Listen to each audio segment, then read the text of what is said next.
இந்த மாதிரி ஒரு ரோட்டில் தினமும் போயிட்டு வந்துட்டு இருக்கிறதுக்கு எதுக்கு ஒரு எம்எல்ஏ, எதுக்கு ஒரு எம்பி, எதுக்கு கவுன்சிலரு, எதுக்கு ஒரு கார்பரேஷனு, அதுக்கு ஒரு கமிஷனரு, எதுக்கு இந்த அரசு, எதுக்கு இந்த ஆட்சின்னு நல்லா கேட்கணும் தான் தோணுது. ஆனால் கவலைப்படாதீங்க, நீங்கள் எதுவும் மனசில் வச்சுக்காதீங்க. நாங்கள் அப்படிலாம் கேட்டு உங்களை கஷ்டப்படுத்திட மாட்டோம். ஏன்னா ஜனநாயக நாட்டில் இருந்தால் பரவாயில்ல. அரசாங்கத்தை எதிர்த்து ஒரு கேள்வி கேட்ட உடனே பொய் வழக்கு போட்டு, கஞ்சா கேஸு போட்டு, போலீஸை ஏவி விட்டு கையை காலை உடச்சி அரசாங்கம் பண்ணிகிட்ருக்க ஒரு நிர்வாகத்தை எதிர்த்து இந்த மாதிரி ஒரு கேள்விலாம் கேட்குறதுக்கு நிஜமாகவே எங்களுக்கு திராணி இல்லை.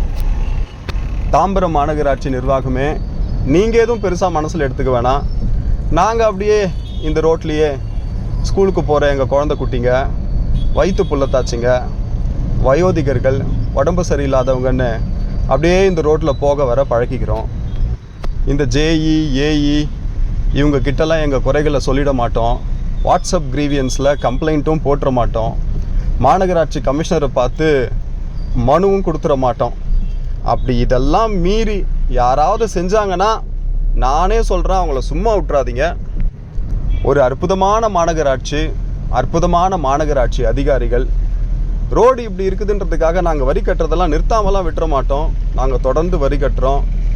ஏன்னா நிஜமாகவே இந்த தாம்பரம் மாநகராட்சி மக்கள் எல்லாருமே ஒரு தேசிய விருதுக்கு தகுதியானவர்கள் என்பதை இந்த ரோடு உறுதிப்படுத்துச்சு. என்ன வளம் இல்லை இந்த திருநாட்டில், தகதிமிதா ஆடும் வாகனங்கள் நடுரோட்டில், தேர்ந்தெடுத்த பிரதிநிதிகளோ செல்வ செழிப்பில்.